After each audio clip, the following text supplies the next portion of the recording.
And then I think to myself, you know, what could I claim? I went back to the seerah of the Prophet ﷺ and I asked myself, Sami, if you were part of this story, which part would you want to be? And you realize later why that's the wrong question. So I read the seerah and I got to Sumayya radiallahu anha. She becomes Muslim, but she's killed before the Prophet ﷺ can even give da'wah in public. She goes to Firdaus, but you know, I find myself asking Ismail, would I really accept to be Sumayya? Side character, astaghfirullah. I realize, as you're going through, then you think, okay, Sumayya, mashallah, Firdaus, but that's not the way I want Firdaus. Musa bin Umayr radiallahu anhu goes and converts Yathrib to Medina, but he dies before Fatih Makkah. And I read it and I was like, mashallah, Musa bin Umayr, but I know he's in Firdaus, but I don't want it that way. Hamza radiallahu anhu dies in Uhud, dies in the battle, the Muslims are defeated. Asadullah. He dies and I would read the seerah and I would say, okay, Sami, would you accept to be this role? And I was like, I know Hamza Asadullah is in Jannah, but I don't want it this way. And you go through the seerah and what becomes apparent, and I'm telling you only my own reflection, maybe it might reflect you, maybe you're better than me. I realize that the way I envisage struggle is, I have to be the main character. I have to be a protagonist. It was almost as if I would rather be the Quraysh who became Muslim at Fatih Makkah than be somebody who left during the journey and didn't get the applause at the end. And the more you look, the more you realize, La ilaha illallah, I'm a munafiq. Like, astaghfirullah al-azim. Like, Sumayya is in Firdaus, and that should, you know, when I asked the question, where would I fit in the story? The reason I said it's the wrong question, because I realized that if you ask the question, where do I fit into the story, or where do I want to be in the story, you think of the dunya and the glory of the dunya. But if you ask yourself, how can I please Allah and go to Firdaus, every single aspect of that seerah you think, I'd accept being that, I'd accept being that, I would accept this, and I would accept this, and I would accept this, and I would accept. And I realized that in my heart of hearts, and the person who really exemplified it for me was Muhammad Jalal in the Thinking Muslim podcast.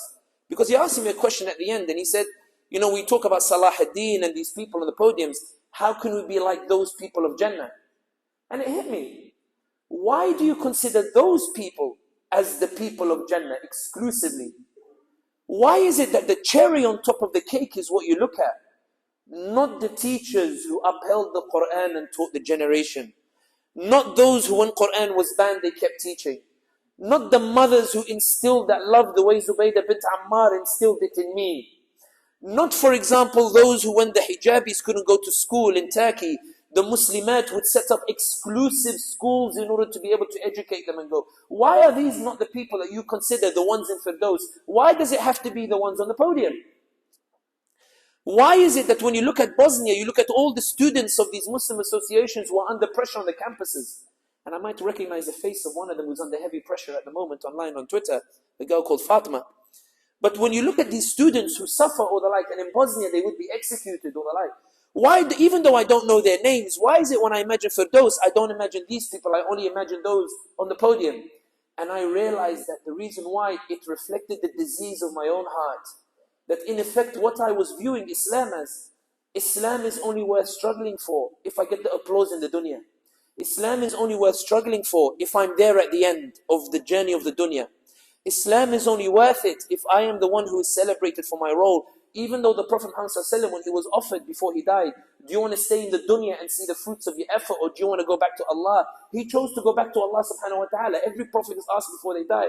Because for the Prophet Muhammad ﷺ, he understood his role as not the one to bring about the outcome, as the one to live his life as a vehicle for Allah, waiting for that blessed moment when Allah would call him back, so he can go to Jannah. And it poses the question to you, what is the blessed moment for you? Is the blessed moment to go back to Allah in Jannah? Or is the blessed moment when you stand and everybody says, Sami, mashallah, you lifted the Ummah on your back?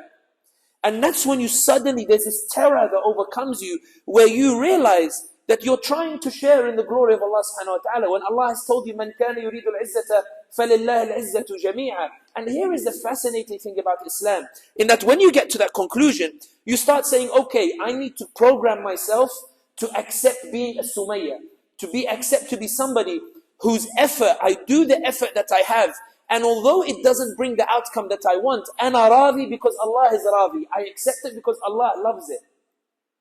And an interesting thing about it is, it leads you to a mentality where you value every action.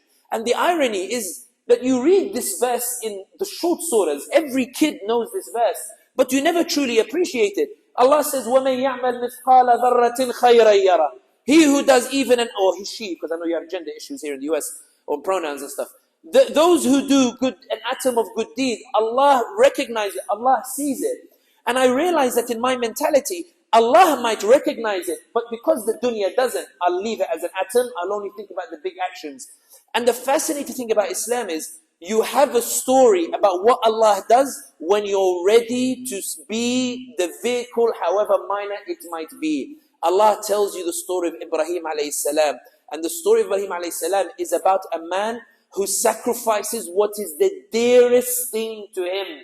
Allah tells him, if you truly love me, sacrifice the dearest thing to you in this dunya. But look at Allah's mercy. When Ibrahim finally got to the point when he was ready to do so, Allah didn't even take the sacrifice from him. Allah said, all I needed was the proof you are willing to do so. You may keep your son and keep the blessing in this dunya, and I will elevate you and put you on that podium that you learnt and accepted was not the be-all and end-all. It's almost as if the secret of success in Islam is not to pursue the podium, but to pursue the willingness to be a vehicle in any shape or form. And the moment your heart is ready for that, the moment you say, Ya Allah, I'm ready to be Sumayya radiallahu anha, I no longer look down on it. I now appreciate that she is just as important as those who entered Mecca. She is just as important as Hamza radiallahu anhu. That those who never saw the Fatah Mecca, they are just as important as those who got the victory. But for their sacrifice, there would be no victory. But for their belief, there would be no victory. But for their supremacy of faith, that they were ready to give their all for Allah subhanahu wa ta'ala and His Prophet, despite knowing they wouldn't get anything in the dunya. When your heart is ready for that, the fascinating about Islam is, that's the moment you find Allah opens a door that sends you soaring to the very podium that you've just given up.